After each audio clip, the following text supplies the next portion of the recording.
Därför att det är ett sånt sällsynt vedervärdigt system.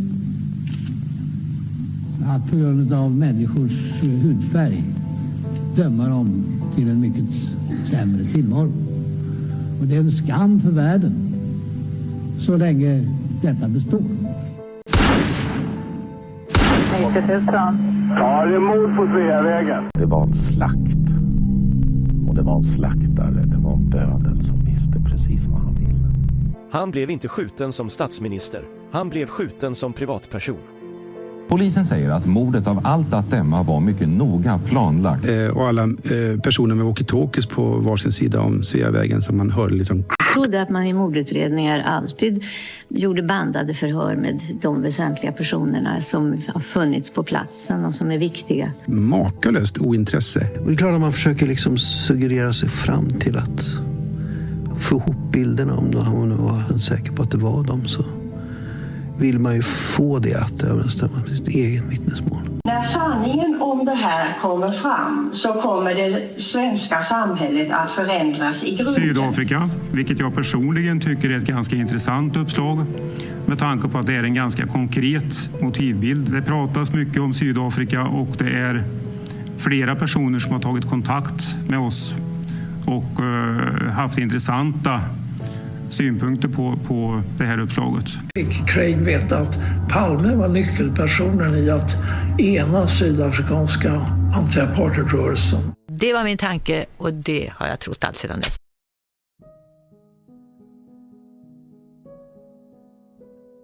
I förra delen gick vi igenom mönster som genom åren skett för att tvätta bort tidigare utpekade oskyldiga syndabockar i Palmeutredningen. Så kallad minneshållande, när man slätar över tidigare konkreta utpekanden för att kunna presentera en ny ensamgalen gärningsman, trots att Ingvar Carlsson uppgav för oppositionsledaren bara dagar efter mordet att han hellre velat att det varit en enstaka vettfyllning. Ofta lät man en enskild polis få skiten för vad som blivit fel i utredningen. Vi har flera gånger nämnt Börje Wingren, som skulle varit delaktig, inte bara i ett, utan till och med 2 felaktiga utpekanden av oskyldiga syndabockar. Vi tog upp Ture Nessen som fick skulden för att Christer Pettersson blev ditsatt. Även polisen Håkan Ström fick sedan en stor skuld när man skulle lyfta fram Engström som gärningsman för att han avdiskat honom ur utredningen, trots att det finns inspelningar från Palmerummet, där till och med Holmér uppmanar till att det görs för att inte åklagarna skulle sätta klorna i honom. I denna del kommer vi i folkbildningens tecken flytta just fokus till de centrala personerna i Palmeskenutredningen. Det ger nämligen även det en intressant dimension i utredningsarbetet, när man nu vet vad som faktiskt har hänt, att man då bättre kan förstå varför olika saker gjordes och vad som var möjliga bakomliggande motiv för att göra det. Som ett konkret exempel så tog det inte lång tid innan Holmér utfäste en belöning för tips som kunde leda till att gärningsmannen greps. Men om de redan visste vem som hade utfört mordet? Om de redan hade honom i sitt förvar i Säpos lokaler, vad var då poängen med att utfästa en belöning? Det är då avslöjandet om hur statstelevisionen och annan media användes för att locka in vittnen till utredningen på guldfat, för att tystas, rimligen svarar just på den frågan. Det handlade om att även de som visste något skulle kontakta utredningen om någon uppgift eller detalj skulle ge sig till känna för utredningen för att även kunna kontrolleras. Det var helt enkelt en del i en informationsinhämtningsfas. Det var otroligt viktigt initialt för att kunna kontrollera alla de som visste något om det verkliga händelseförloppet, så inte avslöjande och relevant information kom på villovägar. Självklart fanns ju även möjligheten att någon skulle lämna sådana uppgifter som gjorde det möjligt att få nya uppslag till syndabockar man kunde anklaga för mordet.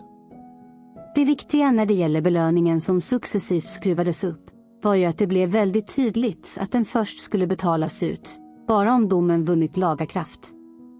Alltså om någon blivit dömd, utan möjlighet till överklagan. Med tanke på att det aldrig skulle finnas en chans att sätta dit Antoni och Craig för mordet, så var det bara i fallet att man fick en oskyldig syndabock dömd, som det kunde ha betalats ut.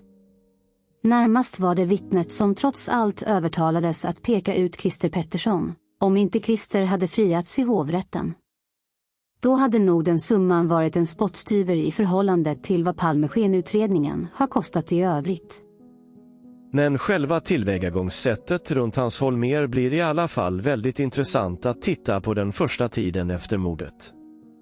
Man får absolut inte underskatta Holmérs insats och vilken beundran som befolkningen i stort hade för Holmér under tiden som spaningsledare. Som vi tidigare varit inne på, de som fortfarande bara viftar bort Holmér som en karriärshungrig, bekräftelsesökande låtsasmordutredare, hoppas jag redan nu fått äta upp denna inställning.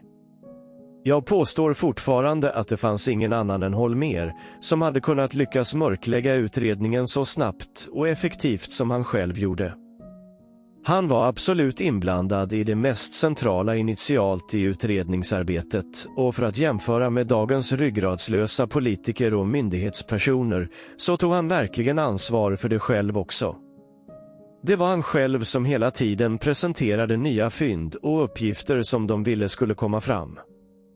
Holmér lät sig själv intervjuas om de nya kulorna som hittades tiden efter mordet för att lugna befolkningen med att utredningen går framåt och vi jobbar febrilt på att lösa mordet. Trots att allt bara var medvetna och avsiktliga villospår för att peka hela utredningen åt helt fel håll i sitt sökande.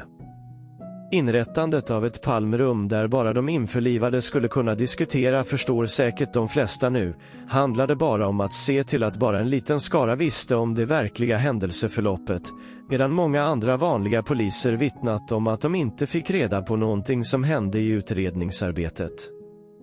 Det finns även uppgifter på att Holmér själv gick igenom alla inkommande tips, för att just kunna sålla, sortera och kontrollera det som var avslöjande och avgörande för att lyckas med mörkläggningen.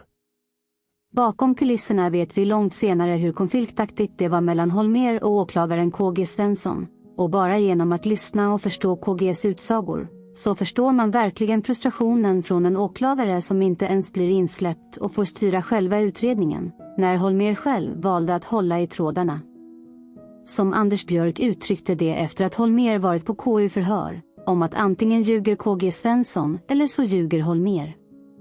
Här är det bara för alla att själva bilda sig en uppfattning om vem det är, och i så fall varför. Intressant i klippet är också att Björk har stora utmaningar med att förstå varför politiker varit så inblandade i en mordutredning, 1 år efter mordet.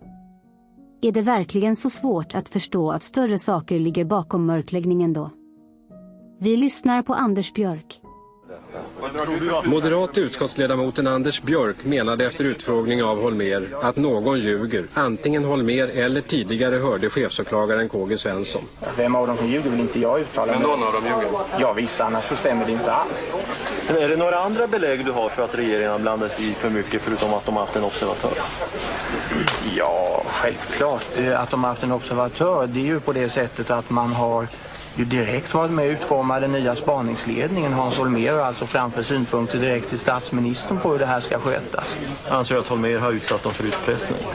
Nej, det anser jag inte, men han har varit mycket aktiv och man kan naturligtvis diskutera i vad mån en regering ska lägga sig i en mordutredning av det här slaget så mycket som har skett. Det handlar ju inte bara om information. Är det inte ett exceptionellt fall det här?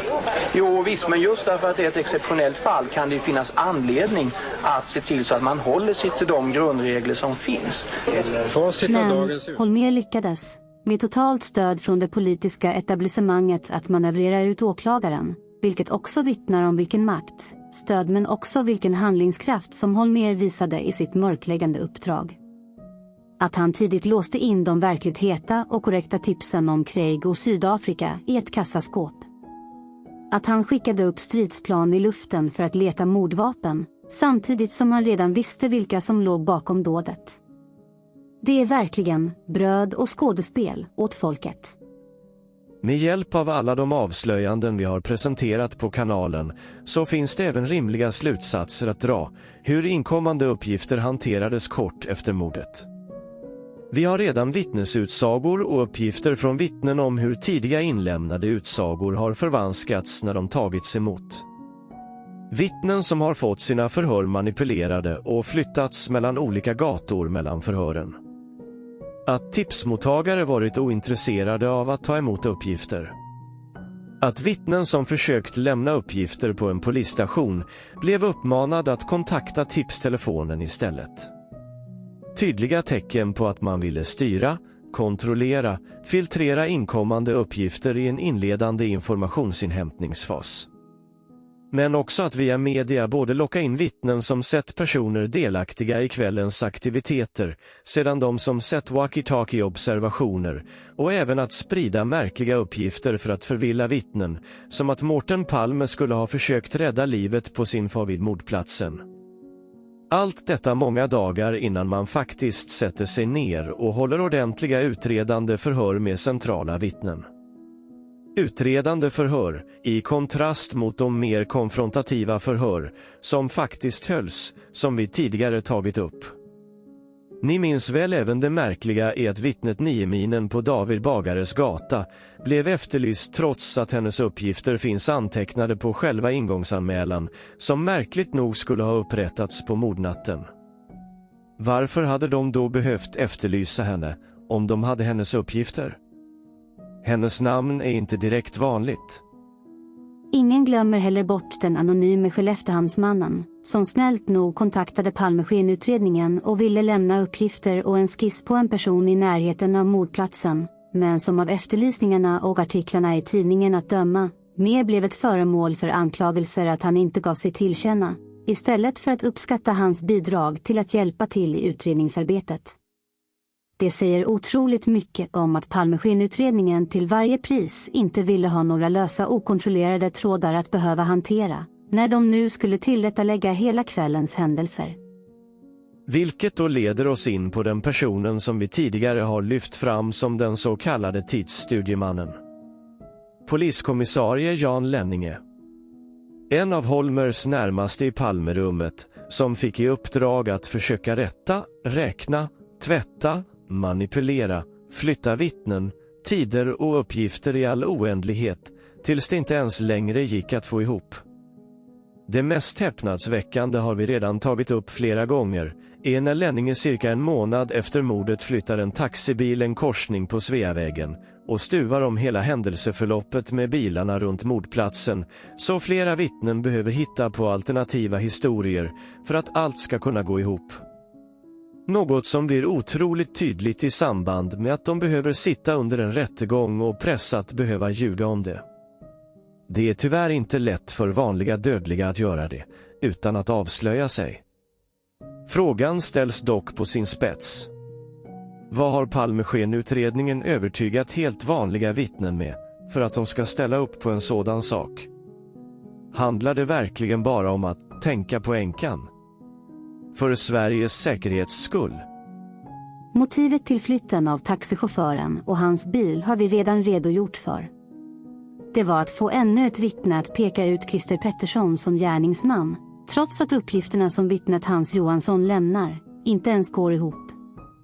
Det gick inte ens att se att gärningsmannen sprang hela vägen upp för trapporna till åsen på grund av barackerna på Tunnelgatan. Tydligt och uppenbart exempel på en lögn, när det inte är ett självupplevt händelseförlopp man försöker redogöra för. Lenninges andra bidrag har vi också gått igenom tidigare, även om det var ett bra tag sedan. Ni minns väl hur Lenninge i sina galna tidsuträkningar var tvungen att benämna vittnet Nieminen och hennes sällskap som det äldre paret, bara för att kunna få ihop sina tillrättalägganden kring tiden. Ni minns väl även att det troligtvis var Lenninge själv som skrev ihop alla redogörelser för alla piketpoliser, som innebar att han mer eller mindre bara vände på vissa formuleringar för att det skulle låta som att de hade samstämmiga uppgifter, trots att ingenting stämmer med de verkliga tiderna och händelseförlopp som poliskommissarie Gösta Söderström uppgivit.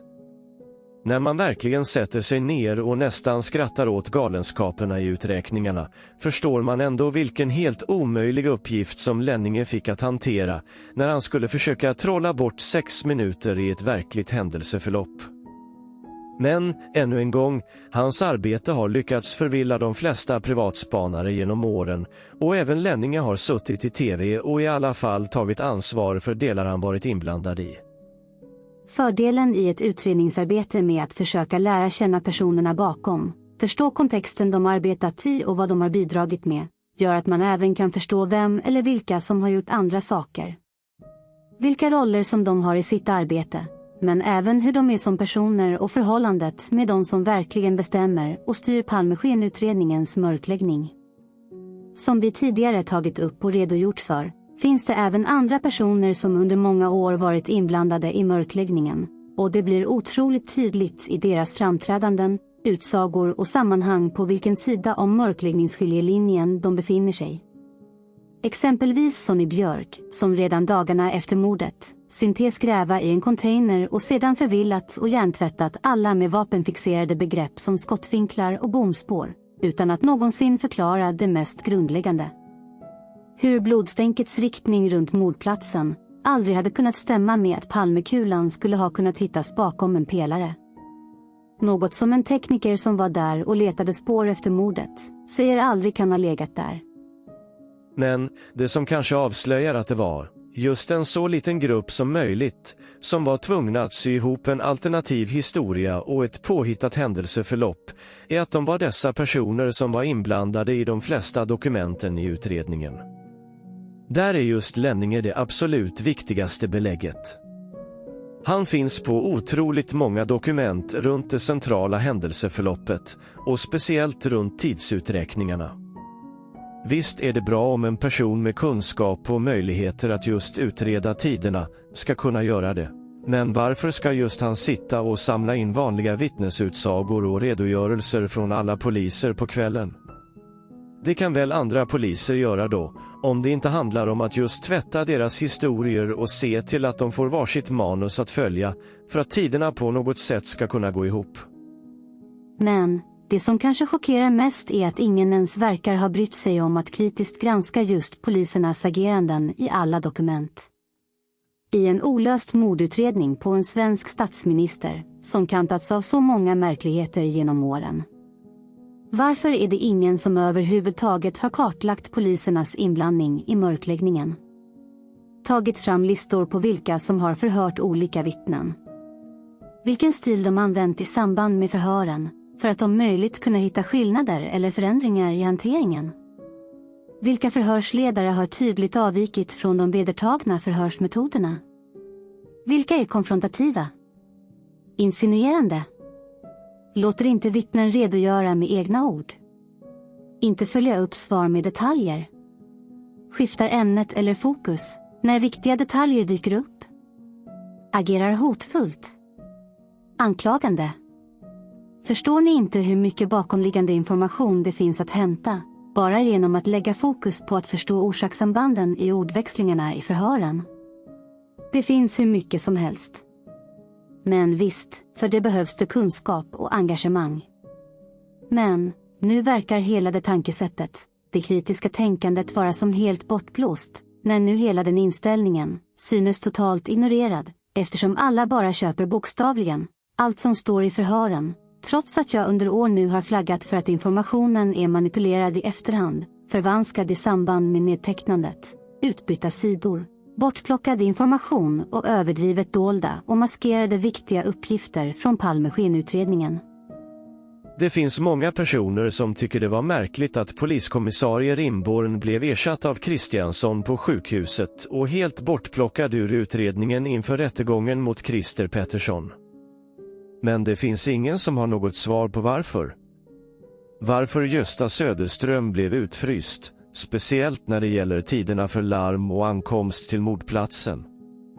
Varför bröderna Poetienen i boken, Inuti labyrinten, hittar på en helt egen tid för ett alternativt händelseförlopp. Är inte det väldigt märkligt? Vad beror det på att inte privatspanare gräver djupare, trots att samstämmiga och uppenbara märkligheter ofta lyfts som diskussioner? Beror det bara på att Leif GW, Wall och Borgnäs verkar vara så mycket mer insatta och kompetenta att det är bättre att överlåta allt detta åt dem som kan? De som hela tiden ska kommentera uppgifter om Palmemordet i Kläggets propagandakanaler i de villospår och runt en desinformation som hela tiden omgärdar Palmeskenutredningen. Ännu mer bröd och skådespel åt folket. Det är ju precis i alla dessa fantastiska märkliga händelserna och detaljerna som hela svaret bakom mörkläggningen av Palmemordet fanns. Kan ni verkligen inte se denna helhet? De mesta som har grävts fram under åren har ju stämt, som Göstas korrekta tider. Att Holmér inte var i Borlänge. Att Mårten åkte förbi föräldrarna på väg till sjukhuset och lånade nyckeln av grannen för att ta sig in. Att Mårten redan en vecka innan bion visste att han skulle gå med föräldrarna. Att det var Olof Palme som planerat ett kort möte utanför Dekorima, eftersom Lisbeth uppgivit att Palme ville gå förbi Dekorima för sköterskan på sjukhuset. Att vittnet Jeppsson inte blev stoppad på David Bagares gata, därför att poliserna behövde återställa och samla ihop sig innan de åkte på det vanliga larmet. Alla vittnens observationer av poliser och walkie-talkie på mordkvällen och natten. Allt detta stämmer ju. Varför lägger inte privatspanarna större vikt vid vad vanligt folk har sagt och redogjort för? Fattar inte andra att det naiva och självskadliga förtroendet som befolkningen har och har haft för politiker, myndigheter och media bara vittnar om hur viktigt det är att sanningen kring Palmemordet kommer fram? Det är totalt nödvändigt för att vi verkligen ska kunna kalla oss en demokrati, när en upplyst och medveten befolkning får möjlighet att rösta fram ett styrande gäng i landet som representerar sin egen befolkning och inte slaviskt följa västerländska intressen för att Sverige ska vara ett rikt land.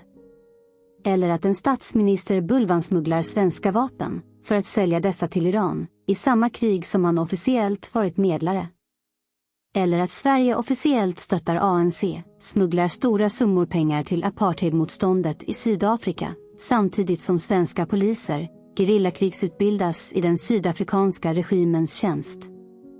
Låt befolkningen rösta om det, i så fall. Men det finns inte bara en tillfredsställelse i att förstå att vanliga personer trots allt bidragit med så mycket verklig information i utredningen. Det finns även en otrolig tillfredsställelse i att andra vanliga hederliga människor, i alla fall 1986, hjälpte till om de kunde. Ville bidra så gott de kunde. Hur en ung orädd uppoffrande kvinna utan att tveka sprang fram till platsen för att hjälpa en okänd drabbad. Att hängivna privatspanare som blivit så hånade genom åren, som Sven Aner, gjorde en helt fantastisk insats när han gick så långt så han anklagade en enskild polis för inblandning i mordet bara för att försöka få svar på det alla andra undrade. Det är det självuppoffrande hjältemordet man måste försöka ta med sig när det finns så otroligt mycket smutsigt och rättsvidrigt som svenska politiker, myndigheter och media avsiktligt och medvetet har åstadkommit genom åren. Hoppas det är fler än jag som verkligen vill att vi ska kunna lyfta fram sanningen och att den får vara vägledande i det framtida Sverige igen. Men det handlar inte bara om att försöka kartlägga och förstå vilka inblandade mörkläggare som var delaktiga i händelserna på mordnatten och tiden efter, baserat på konkreta uppgifter från utredningen.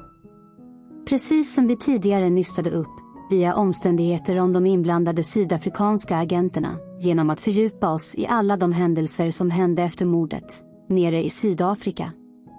Det som innebar att Mandela släpptes, att det genomfördes demokratiskt val och de som tidigare gjort sig skyldiga till brott i regimens tjänst blev straffade, eller undvek straff. På samma sätt finns det mycket att förstå om de inblandade personerna, genom att bara titta på var de tar vägen. Om de befordras eller om de blir av med sin tjänst. Handlar det om en begränsad skara personer delaktiga i en mörkläggning, borde man såklart spara alla dessa runt utredningen och på höga bestämmande positioner i organisationer och myndigheter. Nu när vi har hela bakgrunden till mordet och mörkläggningen, kan vi även förstå vilka som också har det, genom att titta på vilka som var inblandade i den initiala delen. Att Holmér, PG Ness, som till och med planerade aktiviteten med resurser redan innan övningen på kvällen, är givet. Säpo-personal som fanns i polisens sambandscentral redan under mordnatten är ett annat bra exempel. Här kan vi följa några intressanta typer. Sven-Åke Hjelmroth är ett sådant exempel. Han var alltså redan på plats i polisens sambandscentral när poliskommissarie Åke Rimborn kom tillbaka från sjukhuset med uppgifter från Lisbeth. trots att Hjälmroth själv i förhör uppger annat. Vart tog då Hjälmroth vägen efter mordet? Enligt Wikipedia så tog Hjälmroth över jobbet som chef för Säkerhetspolisen 1976 och behöll tjänsten ända till 1987, då han efterträddes av Sune Sandström. Då gick Hjälmroth vidare och tog över Holmers tjänst som länspolismästare i Stockholm ända fram till han gick i pension 1996. Det blir väldigt tydligt att det fanns en naturlig rokad på de tjänster som fanns. Huruvida tillsättningen var baserad på kompetens, eller om de styrande i landet lät delaktigheten och inblandningen i mörkläggningen runt mordet väga tyngre, får var och en avgöra själva. Jag vet vad jag tror i alla fall, och vi kommer längre fram till avslöjande belägg för det. När det gäller nämnd Sune Sandström verkar det inte heller vara så att kompetensen sätts i första rummet. Läser vi på Wikipedia om Sandström. När Olof Palme mördades den 28 februari 1986 var Stockholms länspolismästare Hans Holmér semesterledig och Sandström, chef för ordningspolisen, vikarierade för honom. Sandström trädde på natten i tjänst, men ansvaret för efterspaningarna ålades biträdande länspolismästare Gösta Welander. Sandström blev chef för Säkerhetspolisen 1987 och efterträdde därmed Sven-Åke Hjälmroth. Han avgick 1989 till följd av Ebbe Carlsson-affären. Därefter var han bland annat operativ chef för Stockholmspolisen under 1990-talet fram till pensioneringen 2002. Så vad hade då Sune Sandström för inblandning i Palmemordet? Sandström var den polischef som framförde ett meddelande från Holmér till poliskommissarie Gösta Söderström som handlade om att Hans Holmér är mycket besviken på dig efter att Gösta gjort ett pressuttalande om polisens ankomsttid. Efter att Gösta Söderström i ett tv-program sedan inte fått någon fråga om polisens tider och därför aldrig nämnt detta, så ringde Sune Sandström upp Gösta dagen efter och gratulerade Gösta för en bra insats. Sandström lämnade också ett nytt meddelande från Holmér om att han var nöjd och önskade Gösta glad påsk. Finns det någon som helst tvekan om vilken roll som Sandström har haft i efterbehandlingen av de som velat att sanningen ska komma fram och vilken kontakt med Holmér han har haft? Enligt boken Inuti labyrinten kom både Sandström och Gösta Welander till polisens sambandscentral klockan 00.30 på mordnatten och fick en genomgång av personalen, men de utförde inte flera av de gällande rutinerna som fanns. Till exempel hade inte tillräckligt många radiooperatörer avdelats till Palmeärendet, eftersöket hade inte gjorts med den systematik rutinen krävde, all polispersonal hade inte informerats om brottet, några större larm hade inte utgått, larm har inte upprepats enligt rutin och så vidare. Är det inte svårt att nu förstå varför? Vi har redan gått igenom att inga andra poliser fick reda på vad som hänt. Det blev inget organiserat eftersök. Larm hade inte hanterats korrekt. De fick alltså mycket tidigt i uppdrag att göra så lite som möjligt och hålla saker litet som möjligt. Som boken även lyfter fram så är parlamentarikerkommissionen inte nådig i sin kritik mot dessa herrar, då de menar att ledningen av polisens insatser inte skötte sitt arbete på ett godtagbart sätt. Så då kan man verkligen fråga sig hur dessa personers kompetens legat som grund för en fortsatt befordran.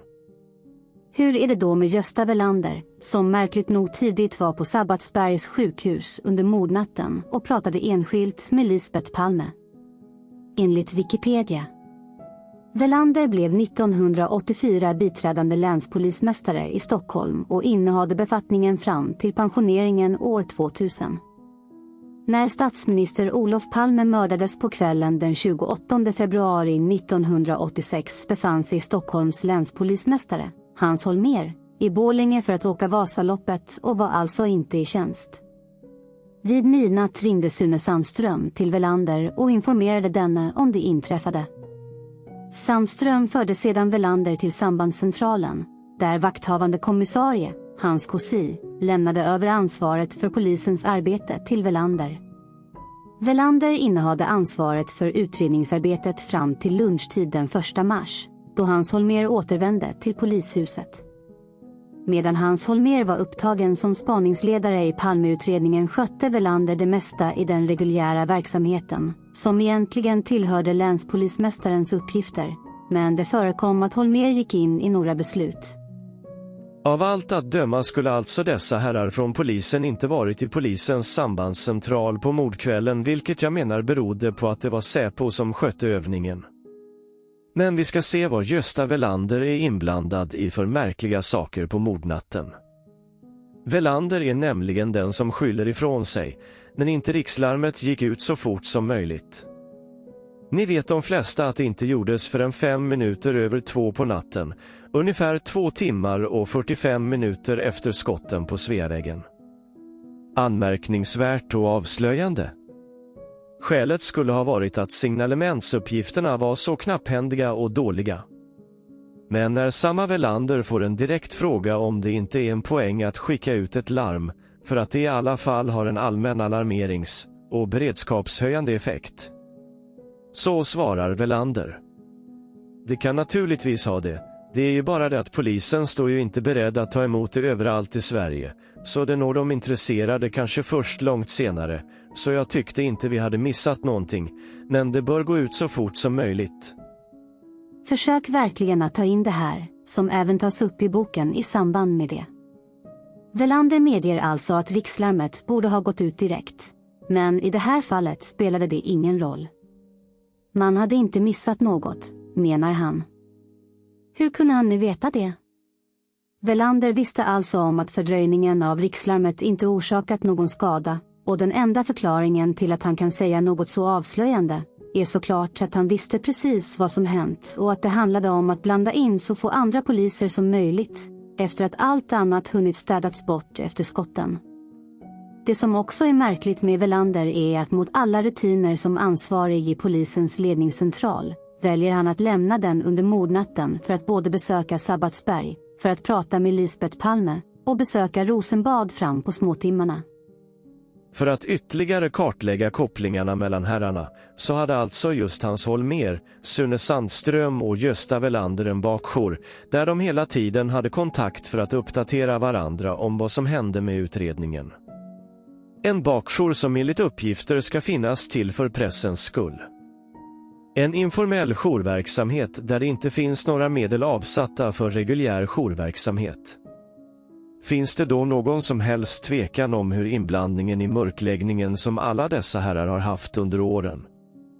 Man kan lugnt konstatera att dessa 3 herrars uppgifter absolut inte stämmer överens med varandra om allt det som skulle hänt under mordnatten och tiden efter mordet. I alla dessa uppgifter är boken Inuti labyrinten en outtömlig källa till motsägelser och diskrepanser. Det viktiga blir dock när man väl följer alla dessa centrala figurer i det initiala mordutredningsförloppet, blir det när man väl följer upp vad de senare har pysslat med i och omkring utredningen. När man väl lägger fokus på att följa dessa personers roller och inblandning i mörkläggande aktiviteter, blir att de ofta förekommer i densamma. Ett mycket tydligt exempel, som var helt avgörande för att avslöja det fullständigt överslätande och uppenbara mörkläggandet av polisers träning och utbildning i Sydafrika, som skedde även innan mordet på statsministern. Ni vet den mycket viktiga utredningen som skulle tillintetgöra och döda ryktena om att 10-15 högerorienterade poliser via IPA, den internationella polisorganisationen, hade rest till Sydafrika för att via regimen utbildas och tränas och lära sig köra sydafrikanska pansarfordon. Lustigt nog är det precis samma namn som dyker upp i en sådan mörkläggande utredning. Vi har till och med Hjälmroth som beställare. Vi har Welander och Sandström som namngivna. Blir det inte uppenbart, även för alla andra, att det är precis dessa personer som redan är inblandade i mörkläggningen, som också genomför denna ryktesdödare? Som formar om rykten om 10-15 personer till att handla om någon som bara åkt förbi på bröllopsresa. På riktigt. Ser inte alla andra också mönstret? Så, hela poängen med att flytta upp alla dessa poliser, som senare visat sig varit personer som officiellt gjort många märkliga hanteringar under mordnatten, har verkligen då många andra viktiga effekter. De behöver inte övertyga eller övertala oinvigda att involveras när de ska tillsätta en högre tjänst. Dessa personer är också redan indragna och medskyldiga. Det finns ett pris för dem själva att avslöja sanningar som de vet om. Att fortsätta befordra personerna hindrar även att sanningen kommer fram, samt att det troligen finns ekonomiska incitament som hjälper till att fortsätta mörklägga sanningen. En befordran med högre ekonomisk kompensation. Men, som vi redan tog upp i samband med den överslättande utredningen om Sydafrikaresor, så finns det en mycket stor poäng med att just dessa personer är delaktiga i den. Alla interna rykten, poliser som vet vad det egentligen handlar om, tystas, eftersom dessa högt uppsatta hålls om ryggen. Skulle du vilja sätta dig upp mot en chef, eller någon högt uppsatt, så är troligen din karriär inom polisen, eller rykte i branschen över. Detta tydliga mönstret är att befordra inblandade i mörkläggningen hjälper alltså till att fortsätta skydda mörkläggningen. Det blir också en tydlig signal utåt att mörkläggningen kommer att bestå till varje pris. Därför är det så avslöjande att trots all kritik de fick i hur de agerade under mordnatten, så får det inga konsekvenser, därför de gjorde det bara för Sveriges säkerhets skull. Det är såklart även allt detta som förklarar varför inga poliser var inblandade i själva mordet. Det handlade bara om att försöka sköta den nödvändiga mörkläggningen, så gott man kunde. Det är därför ett försenat rikslarm är en sådan avslöjande fakta i sammanhanget. För att verkligen dra efterföljande händelser lite längre fram i tiden, för att börja stimulera agerandet inom de så kallade rättsvårdande myndigheterna runt Palmemordet, blir det då intressant när en ny rikspolischef ska utses i landet. Ur ett Palmemordsperspektiv är det verkligen något man kan ifrågasätta, om den nyligen utnämnda rikspolischefen Petra Lund även kan vara en sådan tydlig markering mot att Palmemordet inte kommer att ljusläggas. Petra har ju nämligen varit delaktig i kommissionsarbete runt Palmemordet, och vi vet ju hur alla dessa kommissioner bara har varit spel för galleriet under alla år. Var Petras utnämning en sådan tydlig markering? Något som alltså alla partier verkade ställa sig bakom? Eller är det så att Petra är en så kallad kvoteringsrekrytering, eller DI-rekrytering, som det förkortas på engelska? Enligt Petra själv verkar hon bara hoppas att det inte är så. Jag utgår naturligtvis från att jag har fått uppdraget för min kompetens.